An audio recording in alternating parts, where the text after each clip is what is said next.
8 straight postseasons Dale Brown's taken LSU to. Question is, can he do it again? Maybe a Cinderella team this year. And LSU has won it. Dale Brown is going to the Final Four for the second time in his reign. A lot of guys get their W's, hang their banners, and they're on a boat somewhere, fishing or in a duck blind. You know, that's not who Dale Brown is. A beloved name in Baton Rouge and never shy with his opinion, former LSU basketball coach Dale Brown has some advice for the governor. Please don't disappoint us again. We've been disappointed enough in Louisiana. I just wrote a letter to a local politician complaining about what he said and what's going on. I don't want to do that. I'm retired. We've got to do it ourselves. We must be the change we wish to see. Have you done anything? Have you complained? Have you written? Joining me now on the line, Dale Brown. Coach, good morning. How are you, sir? He's one of those guys who, if you were sitting around going, hey, do you think we ought to, yeah, maybe we ought to go down to, you turn around and they're gone. They're already on their way. It all depends on us. It's our determination. If we don't get angry now, we're in a coma. People have seen Dale through the years as being a promoter, maybe even a self-promoter. We're always going to be good. He's getting mic'd up. How surprised am I about that? He never saw a microphone he didn't like. No question about it. He was the P.T. Barnum and Bailey of basketball. Who dat? That's Daddy Brown. Best damn round ball coach around. He won't quit. He won't stop. Take them Tigers to the top. That may be the style, but he's a man of tremendous substance. Learn from others, but don't try to be better than they are. And the one thing where we're all equal, never cease trying to be the best you can be. When I came here and integrated the program, I got death threats on my life. He'll take a risk at the drop of a hat for the underdog. He can't help himself. How many Native Americans are attending school? Every dollar I raise for the college, he matches that. So to be free, Nelson Mandela said you must be educated. Former LSU basketball coach Dale Brown is in town today. He's visiting some schools, then will be at the Carver Y from 2:30 to 4, handing out sporting goods equipment to kids who need those items. Thank you. Thank you. It's not your background that counts, it's your backbone that counts. Basketball is very important, but it's not the most important thing. He wants you to graduate. He wants you to be somebody. You look like Superman. What's your name? He has an ability just to open people up. It's amazing. Bonjour, mademoiselle. Chérie, je t'aime. You speak French? He loves to see people succeed and do their best. You control your own destiny. Whether you come out of a welfare family with no father like me, a mother in poverty, 8th grade education. He's trying to save others from the hardships that he had. If there's an injustice to anyone, he just goes berserk. Dale Brown is pushing Groves. Coach Brown was the only guy that stuck up for me. Dale Brown can't believe it. The great St. Augustine said, wherever there's a law that is unjust, you are obligated to break that law. I have not followed every NCAA rule, and they know that. Sometimes the rules got in his way. They said it's against the rule. He said, that's why I called you. I'm going to break the rule. I'm telling you up front. Real confidence comes from knowing and accepting yourself, your strengths and your limitations. If you're looking for a helping hand, look at the end of your damn arm. Don't let up. Look out. What better cheerleader to have and an optimist than Dale Brown? Never give up under any conditions.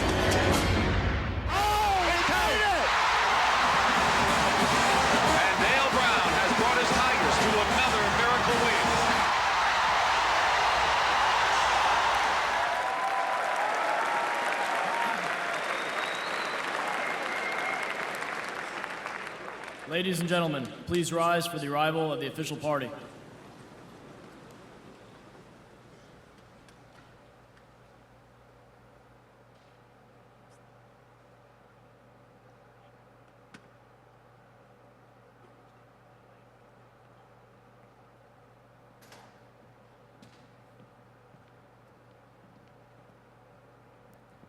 Thank you. Please be seated.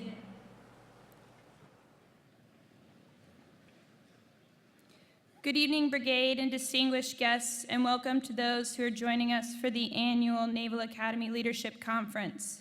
Tonight, it is my honor to introduce our Forrestal speaker, Coach Dale Brown, former Louisiana State University basketball coach, motivational speaker, and renowned author. Coach Brown is the only SEC coach to have appeared in 15 straight national tournaments. He is the second winningest coach in SEC history, winning numerous SEC titles and advancing to 4 Elite Eights and 2 Final Fours, and is the 2-time National Basketball College Coach of the Year. Today, he will share with you some of his own ingredients of success. Please help me give a warm welcome to Coach Dale Brown. Thank you much. Thank you.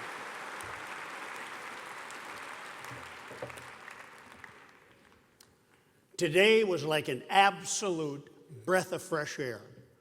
Going through this campus, watching you midshipmen, 3 things immediately, like an indelible impression in my mind: discipline, pride, and loyalty. And I said to myself, you know, your title for your leadership seminar, Moral Courage leads to courageous leadership through bold action in the face of adversity. And that's what you all are preparing to do. And do we ever need you? We are we're desperately in need of great leaders, because they fill you with hope and trust and shower you with 1,000 reasons to embrace all aspects of life. Your Vice Admiral and your Superintendent of this stupendous Naval Academy, he is a paramount example of that. At dinner tonight, at the reception, I watched him communicate with the people and how he felt about it. His passion and love for you is probably best described by Booker T. Washington a couple hundred years ago when he was describing true leadership. And he described your superintendent perfectly in one sentence. He said, the role of most leaders is to get the people to think more of the leader. But the role of the exceptional leader is to get the people to think more of themselves. And boy, has he done that. Traveling throughout 90 countries in the world, every time I came back for years, I wanted to get down on the tarmac and just kiss it. And always say, God bless America, because there's nothing even close to the United States of America. However,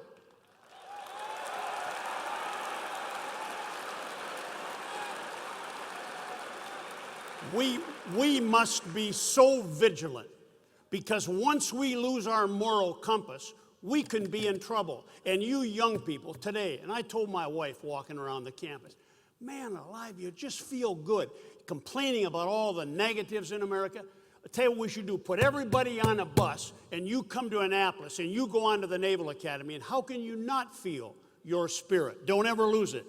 Years ago, the King and Queen of England sent their leading historian in Britain to come.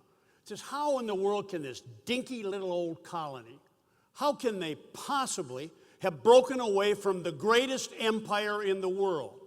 They had ships and armies and you name it all over the world. How could they possibly do it? So they sent a man by the name of Lord Macaulay. And Lord Macaulay stayed here for months. As he's getting on the ship to go back to England, the media rushed to the ship to interview them. Lord Macaulay, tell us what you think of America. He said, quote, I applaud you Americans. You may have founded the greatest republic in the history of the world, but I warn you, your republic could be laid waste in the 20th century like the Roman Empire was in the 5th century, with this difference. The Huns and Vandals who ravaged the Roman Empire came from without. Your Huns and Vandals could come from within, engendered in your own institutions, unless you remain committed and loyal and dedicated to one another. That's what we must do. That's why America is the country it is. There have been 21 notable civilizations in the history of mankind. Do you know that 19 of them crumbled from within and not from without? Now, moral courage made this the greatest country in the world, and it enables us to stand up for what is right, even if it means standing alone and risking rejection or negative comments about standing up. Whenever there's a lapse, however, in moral courage, evil always perpetuates itself. You know, whenever good and evil compromise, evil always wins. You cannot compromise with evil. The goodness of people. Martin Luther King, when he was locked in the Birmingham jail and was writing his memoirs and what he felt about things, he made a statement that all of us should listen to. He said, "Why is it the children of evil and darkness are much more aggressive and vociferous than the children of light and goodness? The children of goodness must stand up. The world's a dangerous place to live, not because of the wackos and evil people, but because all of the people who do nothing about it. Because it takes courage. It takes courage sustains itself. It sustains itself in the face of difficulty, and it finds the strength to persevere boldly to face dangers. Courage is the most important of all the virtues we can have, because without courage, you can't practice any other virtue consistently.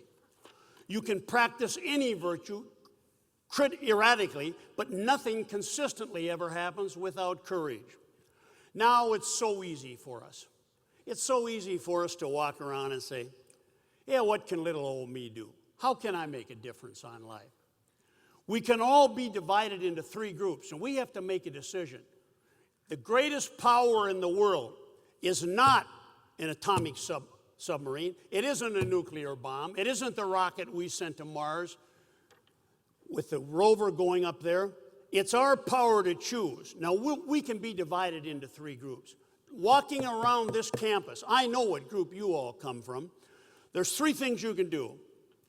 You can watch things happen, you can wonder what happened, or you can make things happen for the good. And there's hope here. Just the feeling, the aura. Walking into this building, you can feel it. Now, you're truly free the moment that you don't look outside yourself. We must be the change we wish to see. Now, the idea of saviors, that's handcuffed a lot of us. That's shackled us. We become victims. Oh, somebody's going to come along and save us. We've learned to look to others, thus surrendering our own strength, demeaning our own ability, and causing us not to act. What if that happened when this country was founded? Think of some of the great things that have happened because of moral courage. People having the guts, the tenacity, the commitment, just saying, doggone it, I can make a difference. Great social transformation, such as the end of slavery, the women's and civil rights movements, and the end of colonial rule, it all began with public awareness and engagement. A few courageous and committed people, they brought about change. And if you can leave here tonight truly understanding, if we did all the things that we're literally capable of doing, we'd astonish ourselves. We haven't even scratched the surface of our greatness. The mind in itself has billions of cells, and they claim we're lucky if we use or scratch 10 to 20%. So it's natural to ask yourself now, oh yeah, he can talk like that. Golly, I'm just a little first-year midshipman here. How can I make a difference? It's natural to feel that way and ask yourself, can you change a system that so begrudgingly accepts change? All through the history of the world, just a few courageous, committed people brought about change. In the 18th century, a famous English statesman, Edmund Burke, summed it up so well. Evil can only flourish when good men do nothing. Well, evil prevailed at Penn State University due to an extreme lapse in moral courage. Want to sum it up in one sentence? That's what it was. Evil prevailed. Evil, desperate evil prevailed because due to an extreme lapse in moral courage. The reflective and regretful 6 words uttered by Penn State head coach Joe Paterno when he said, "I wish I could have done more," could have very well summarized what all must be feeling for their role in stopping this perpetrator from sexually abusing young boys. What is painfully missing in the horrific story, however, at Penn State, it's the lack of moral courage displayed by a ton of people. Well, he, she, I didn't do it. It was this person, it was that person. The ultimate measure of man, the ultimate measure of all of us, is going to be when we stand up in moments that we're comfortable. We can stand up and stand up for what's right, even though there isn't a regiment or battalion or a bunch of people behind us. Stand up for what you know is right. Any system that is totally dysfunctional and evil can only be cleansed by courageous and committed people. And that's what this academy is doing and teaching. Sitting at the table tonight with the superintendent and his wife, and how proud he was, the stories he told, his perpetual smile, the beaming of the future leaders of America, for all of us to say, this is the greatest country in the history of the world, and you're going to keep it for us. He recognizes that. He understands it. Now do you. So now, let me give you some hope and determination. Let me give you some analogies of good, of evil, and apathy. Ask yourself, if you were woven into this, how would you handle it? There's a half-crazed would-be artist. He's wandering all over Vienna, Austria, and he's preaching one thing: hatred, venom, racism, bigotry. He writes a book, and in this book, he actually puts what he's going to do to the world. It's called Mein Kampf. It's poorly constructed. It's poorly written. He outlines page for page, this is exactly what I'm going to do. And yet, here we had a chance to stop him. 60 million, yes, that's not a numerical mistake, 60 million souls lost their lives because of the insane ideas of Adolf Hitler and the Third Reich. Could have he been stopped? Absolutely. Absolutely. Just one example of many. Who could have stopped him? There was a prominent pastor in Europe at that time by the name of Martin Niemöller. Niemöller had the largest congregation. He had many of the armament dealers that came into his church. Hitler even befriended him, but he decided he didn't want to get in any trouble, so he remained silent. Well, before it was all over, Niemöller was taken to a concentration camp. Now here he was, getting ready to die, and he finally has an epiphany, an awakening. Hey, I could have stopped this crazy animal. He sat down and he scribbled out a simple little verse. First, they came for the Jews. I said nothing. I was not a Jew. Then they came for the trade unionists. I said nothing. I was not a trade unionist. Then they came for the Catholics. I said nothing. I was not a Catholic. Then they came for the communists. I said nothing. I was not a communist. Then they finally came for me, and there was no one left to speak. We have to be vocal. A couple years ago, my wife and I were touring Europe. We stopped in Auschwitz, the greatest concentration camp in the world.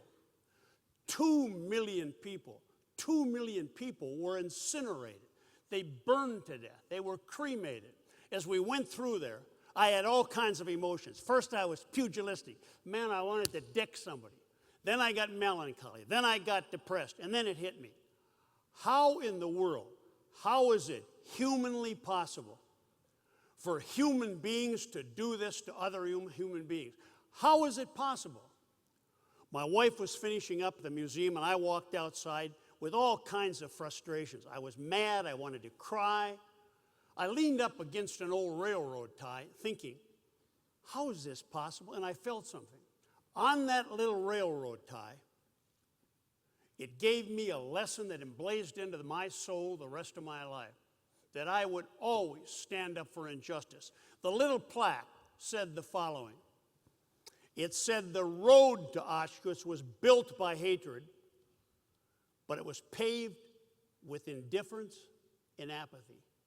The road to Auschwitz was built by hatred, but paved with indifference and apathy. One night in Baton Rouge, Louisiana, being the champion channel surfer I am at 1 o'clock at night, I was going through the channels, and for some reason, a few years back, I backed up. And there was another thing that happened.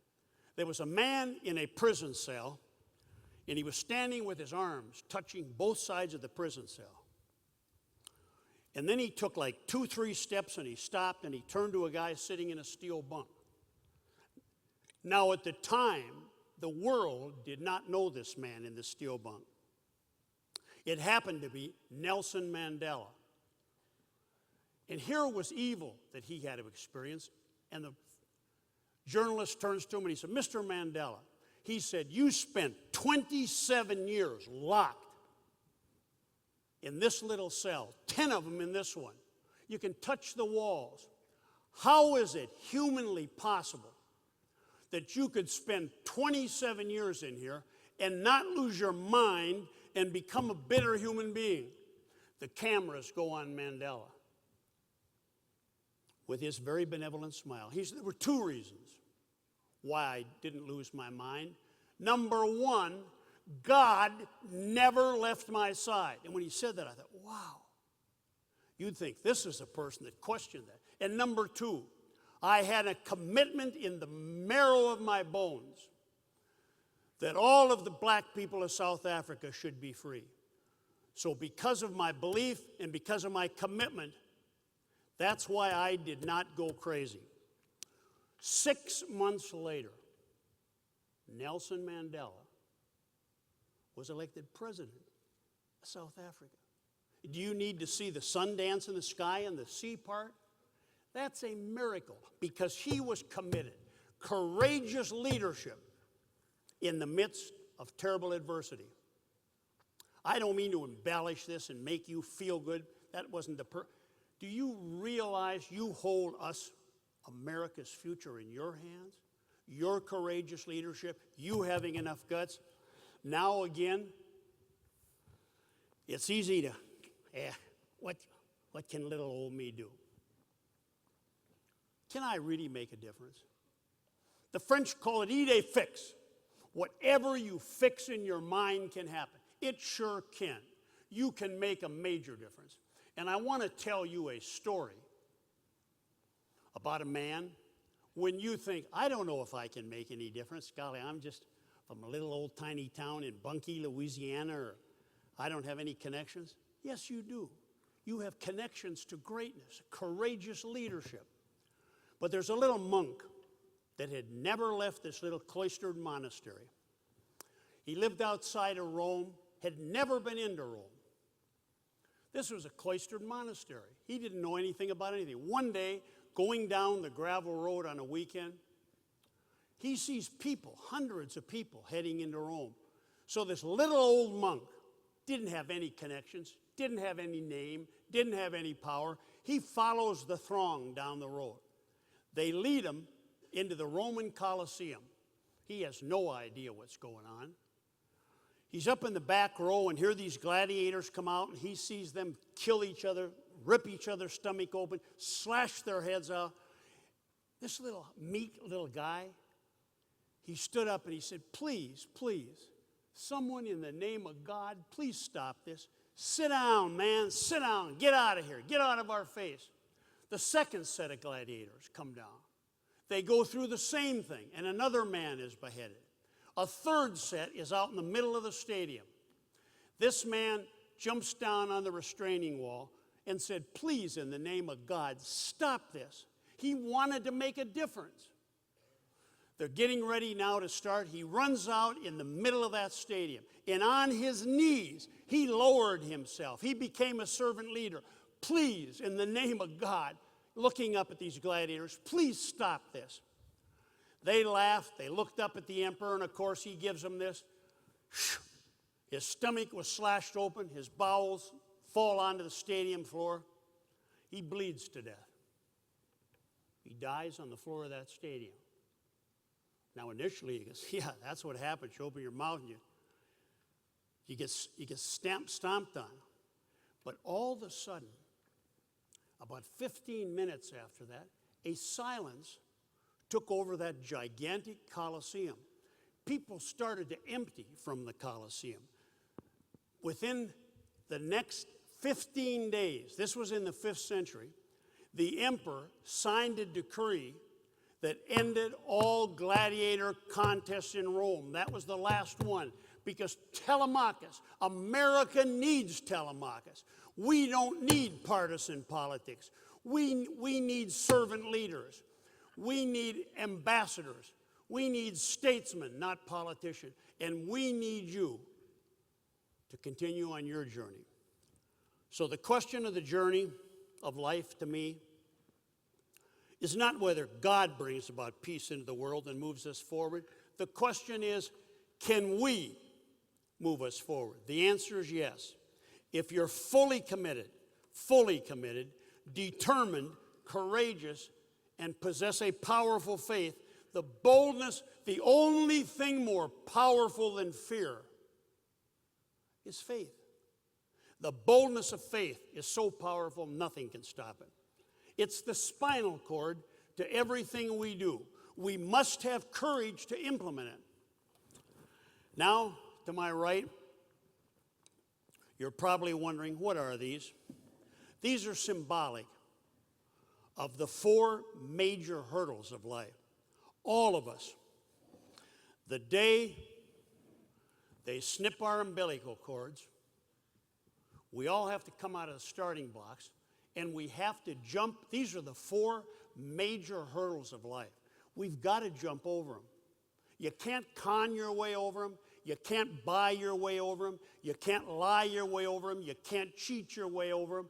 You have got to successfully jump over these 4 hurdles. And if you do, and you're courageous during this time, you will at the end cross a finish line. You'll find success, peace, happiness, and love. Now, these hurdles are not set up the same distance apart. If you've ever watched an NCAA track meet, you'll see they come out and they're lined up perfect. If there's a little tiny pebble underneath there, they can tell it. But these hurdles are not all set up the same. Hurdle number 1 that we all have to get over is being told you can't do something. Or worse yet, you telling yourself, I can't do something. Whenever I think about this, I think of one person in particular about being told they couldn't do something. I was asked to speak to the U.S. Army, who sent over one summer, massed on the East German border during the communist period of time, 80 to 90,000 troops, and massed them on the East German border to intimidate the communists, to say, you're not going to have another war. We're here to stop you. Cracked armor division. I finished the lecture that night. I'm packing my bag. I get a tap on the shoulder. And I'd been in Germany speaking to the troops for several weeks. I was anxious to get back to LSU.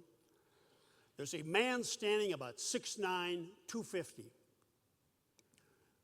He stuttered, Coach Brown, I'll be trying out for the team.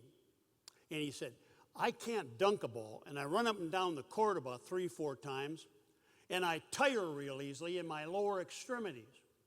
Can you show me some exercises? I said, certainly. Well, there were no weights in this gym, so I showed him some non-resistance exercises.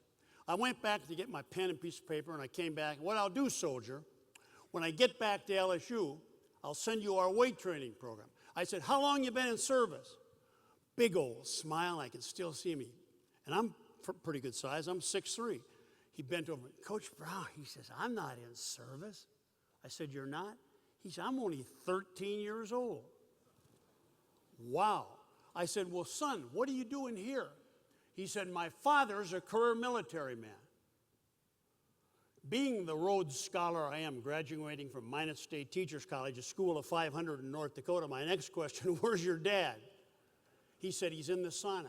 I said, I'd like to meet him. I said, what's your name, soldier? He said, Shaquille O'Neal. So we go to the sauna. Just as I'm putting my hand on the sauna door, out of the sauna comes this man with a towel around his neck, burly-chested. Sergeant, my name's Dale Brown. I'm the basketball coach at LSU, blah, blah, blah.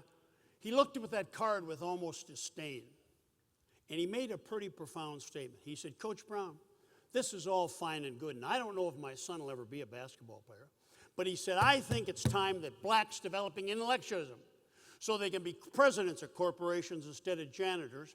They can be a general in the Army instead of a lowly sergeant like me.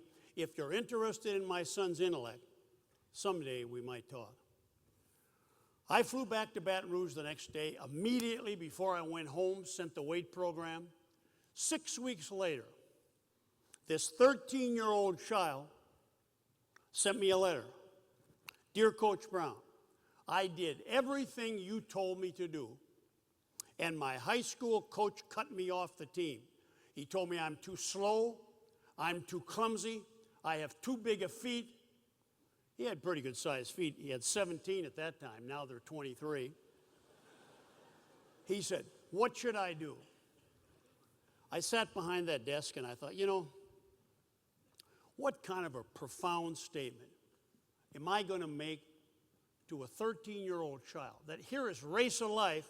He wants to get over hurdle number one, and he's already hit hurdle number one by somebody telling him, you're not any good. Now, since the beginning of mankind, we've always tried to have to pick some group out to make them feel inferior. I sat down, I thought, I'm just going to write him a letter about my life. And I hand wrote him the following letter. Dear Shaquille, every time in my life when I failed, I was embarrassed. Someone said I would never amount to be anything. I was from the other side of the tracks. I tried the following, and it always worked for me, and it's fairly simple. If you always sincerely try to do your very best, and only you will know, and if you never give up, eventually, God will take care of everything else. Well, I'm not naive enough to think that that short letter stimulated him to greatness, but I do know this. He contributes that to giving himself confidence and becoming the greatest center in the history of the NBA. So next time somebody tells you that you can't do something, tell them to get lost. Hurdle number 2. Okay, I got over I can't, or somebody telling me I can't. Well, I'm going to face hurdle number 2. Hurdle number 2 is failure. There's 7 billion people on this earth right now. It's the most number that ever lived. If there's one sentence that encompasses all 7 billion of us, it's the following. Adversity is going to come to all of us. However, adversity only visits the strong, but stays forever with the weak, and it's my decision and yours. Am I going to be strong during adversity, or am I going to be weak? If you're weak, it'll strangle you. Well, hurdle number 2, when you fail, you may think, hey, just the losers fail. Are you kidding? I spoke at a national New York Life convention. The number 1 salesman in the world of New York Life was at the head table. So I'm picking his mind about greatness. I said, what's it like, Charlie? You're the number 1 salesman in the world. How did you do it? And he did this. And I said, what's that? He did it again. I said, what is that? He said, I knocked on more doors, and I failed so many times. But he said, I knew it wasn't my IQ that counted as much as my FQ. My failure quotient is even more important than my intelligent quotient. Well, there's another young man that had sugar plums dancing in his head. Boy, he wanted to be a Hollywood film director. As a little kid, he set up films in his father's garage. Soon as I get out of high school, boy, I'm going to the best film school in the world, UCLA. He applied to UCLA, rejected. Applied again, rejected. Applied a third time, rejected. He failed. Well, what the heck? I'll go down the road to USC. He applied multiple times at USC and failed. But instead of giving up, he faced adversity, just like courageous people do. You're going to face adversity in your careers, but how you respond to it will change it around. He decided he would try Little Long Beach State. Little old school, just junior college. He got in at Long Beach State. This man that was told he's not any good, he could never be a film director, is Steven Spielberg, considered by many the greatest film director in the world. Hurdle number 3. Boy, I'm ready to run. I jumped over I can't, being told I can't. I got over failure, and now, somewhere along the way, some form of handicap's going to hurt. That handicap can be psychological. It can be physical. It can be a job you lost. Now, how do I handle handicap? Hurdle number 3. You're going to have it. Don't have delusions of grandeur and say it'll never happen to me. How am I going to handle it? There was a young man in Georgia by the name of Paul Anderson. That name probably won't mean anything to anybody, but when I finish the story, I think it'll be significant. He's 5 years old, went to a hospital. The doctor told him in front of his parents, your son will be dead. You have a kidney disease called the Bright's disease. At 12 years of age, he'll never live past 12. Paul Anderson refused to do it. Came from a poor family. Started to build his own weight. Got old used car axles, buckets of cement. He started to build himself up into a pretty good-sized young man. He went beyond 12. At 17, he won the amateur weightlifting championship. He then went on and broke 9 world records. He became the strongest man in the history of the world. Well, I had read where he had done something absolutely remarkable. With his handicap, there's an event called the backlift. It's where you get under a table of weights and get under these weights, and athletes are sitting on there, or heavy weights, and you lift with just your leg and back off the ground these weights. The record was set in 1895, 4,230 pounds by a French Canadian. Nobody since 1895 even approached it until Paul Anderson, the boy that was told, you're dead by 12. He dead backlift 6,300 pounds. That's the size of a bull elephant. I was a little old high school coach in North Dakota.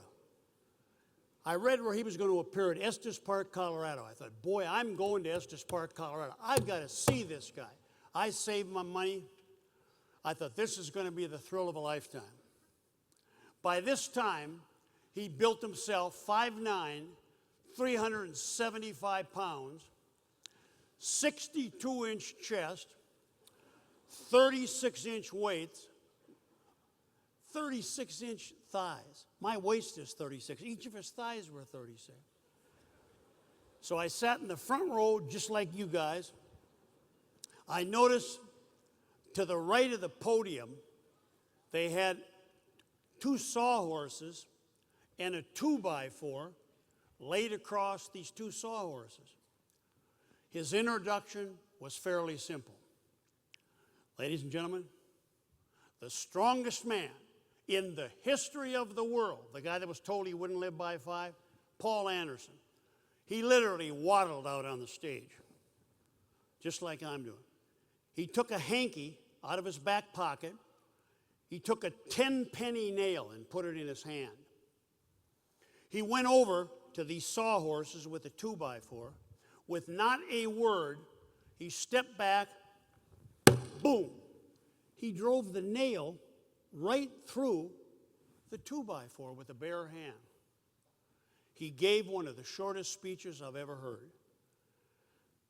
Now I went there to find out what drink was he drinking. Did he run in sand?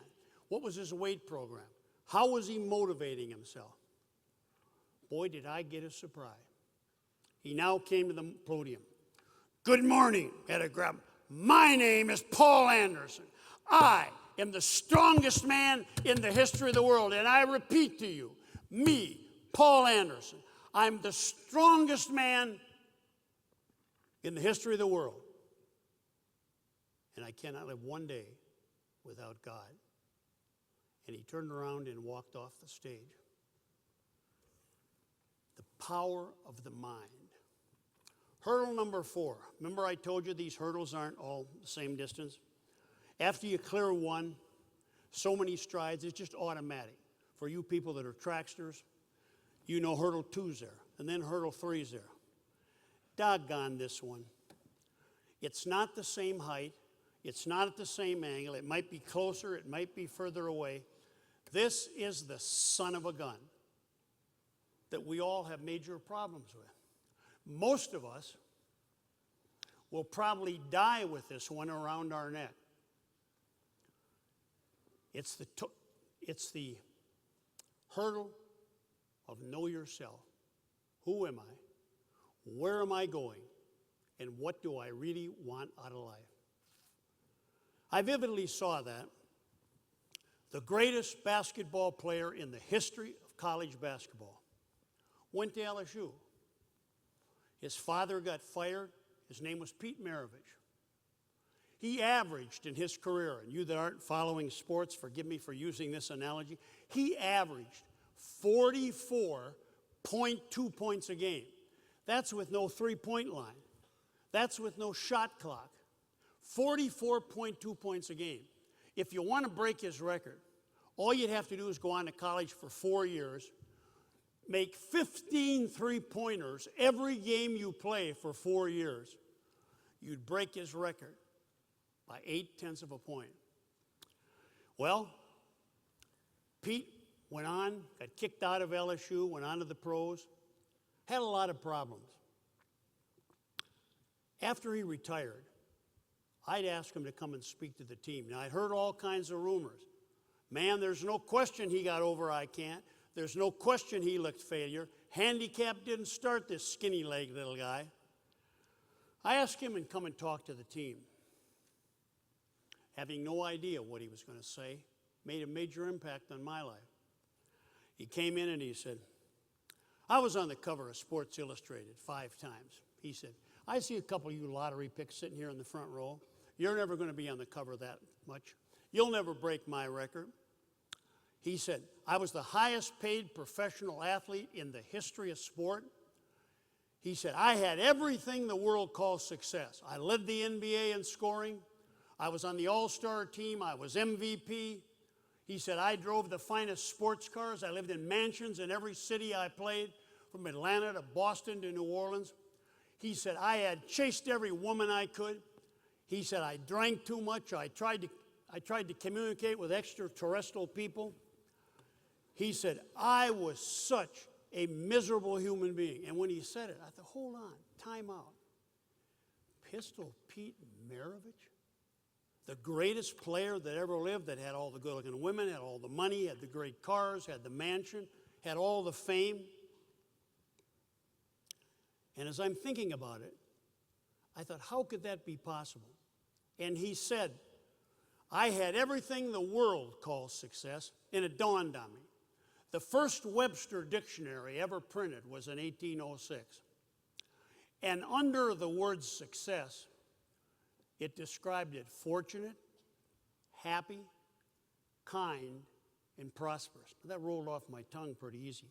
Fortunate, happy, kind, and prosperous. Now, in the year 2013, attainment of wealth, fame, rank, and power. From 1806, fortunate, happy, kind, and prosperous, to attainment of wealth, fame, rank, and power. He said, I was so miserable one night.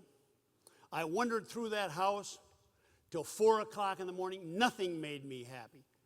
Life was awful. Not enough booze could make me happy.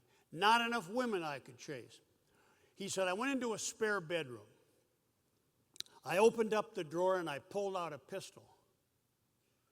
He said, I was just getting ready to put it in my mouth and commit suicide. And it stunned me. Hey, isn't this what success is? He said, for some reason, and I don't know why, he said, I laid that pistol down on the bed and I fell prone on that bed. I didn't even know if there was a God. I spit at him, I mocked him, I made fun of him. But he said, I laid on that bed in tears, and I said, dear God, I don't know if there even is a God, but if you're there, somehow, some way, will you please touch my wretched life, save my soul, give me peace? He said, guys, I can't explain this to you. All of a sudden, for the first time in my life, a peace took over my entire body. I'd never felt this before in my life. He said, guys, whatever you do in life, I had it all. He said, do not let your possessions possess you. And he said, if you have a feeling, if it feels good, do it. He said, think. I became good friends with Pete. Not a phony evangelist, just a nice guy. One of the last things he told me before he died, he said, Coach, in all the speeches I give, he said, I just want to let young people know I had so much power to use for good and I didn't. Convince those young people what they've got. Don't let them go my direction. So in conclusion, what do we have to do? Man, he can fly faster than higher than any bird in the history of the world. Man can dig deeper and longer into the earth with any burrowing creature than the history of the world. The only thing man hasn't learned to do yet is walk on earth like men and women. Now, we can only do that when we find the moral courage, and I saw that moral courage on this campus. I saw the discipline. I saw the pride. I saw the loyalty. I saw the good feeling you had. We can only do that when we find the moral courage and commitment to make this world a better place to live in. In each of us, in every one of us sitting here right now, in each of us are heroes. Speak to them, and they will come forth and stand for justice and freedom. And we long can say, this is the greatest country in the history of the world. God bless this country, and God bless all you wonderful people at the Naval Academy. Thank you for your wonderful attention, and truly the honor and privilege in speaking to you. Ready for questions? Thank you so much.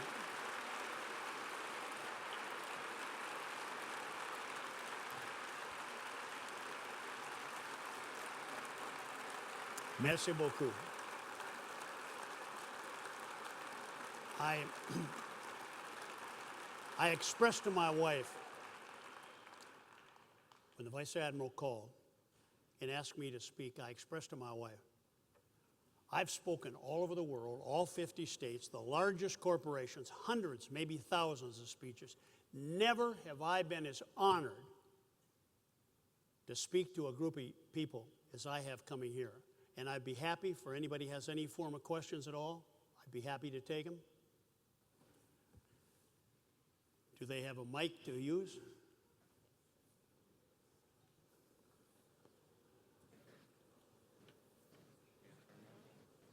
Good evening, sir. Midshipman 4th Class Braswell from 9th Company. Sir, going back to that hurdle of knowing yourself, can you briefly describe the time in your life that you have overcame that hurdle, and how did it give you the motivation to keep pressing forward as a leader? I wish tonight I could tell you, hey, I've successfully cleared it. My mentor of 40 years, John Wooden, who's a phenomenal human being, greatest coach that ever lived, he would always answer a compliment about himself. And I've been with him numerous times when people have come up to get the greatest coach's signature. And I have to plagiarize him again, which I've done most of my adult life. A guy came up to him at a restaurant one time, asked for his autograph, and he said, Coach Wooden, he said, you're my hero. He said, you're the legend of legends. And, well, most people, when something nice is done, they usually say, humbled by that. And he looked at him and, what's your name, young man? Travis. Mr. Organization, Travis Hare. He said, Travis, that's very nice what you said, but I think you should know this about that man you just complimented. I'm not what I ought to be, not what I should be, and not what I could be, but I'm sure glad I'm not what I used to be. And that's kind of mine. I think it's a daily thing. I think where I really learned about it, there was a professor at Yale called William Lyons Phelps. Every year, the Yale students voted him the best professor on the university. So now this gigantic event, he retires, and it kind of sums up my 44 years of coaching. And he got up to speak. There was talk that he was going to be the next president, which he did become the next president. And he got up to speak and he said, I thank you so much. But he said, what I recognize now are my limitations, my mistakes, and my distance from the ideal. And John Wooden used to tell all of his teams, never talked about winning. He never talked about losing either. But he'd always tell them, he said, when I got on the bus to go to Purdue University and left the old farm in Martinville, Indiana, he said, my daddy walked me to the bus and said, Johnny, don't confuse your life by constantly trying to be better than somebody else, but never cease to be the best you can be, because God doesn't make any junk. He was pretty successful. Good question. Thank you, sir. God bless. Thank you for coming.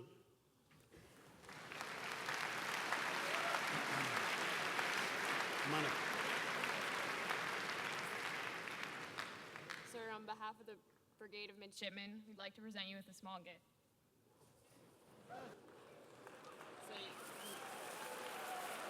What do I got? Oh, yippee. I'll put that on right now, by God. I'll put that baby on right now. Merci beaucoup. Hey. That's pretty cool. Well,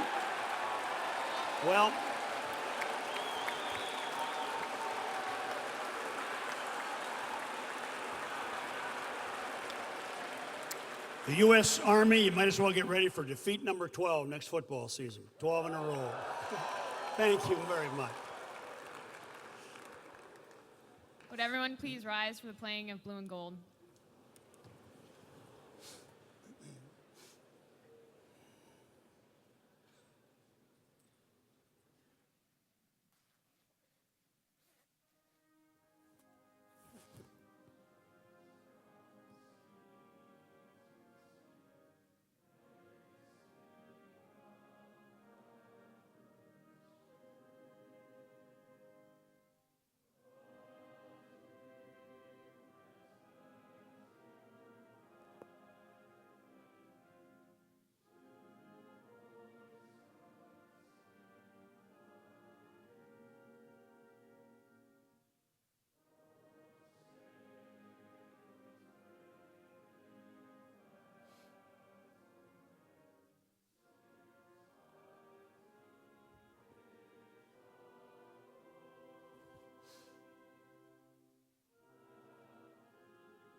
Please remain standing for the departure of the official party.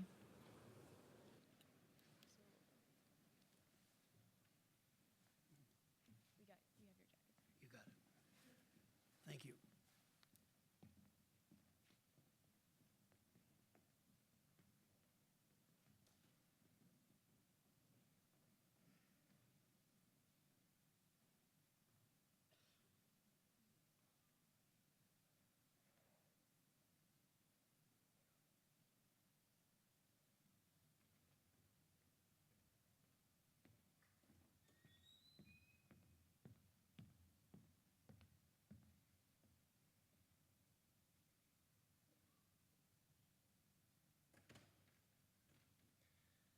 Dismissed.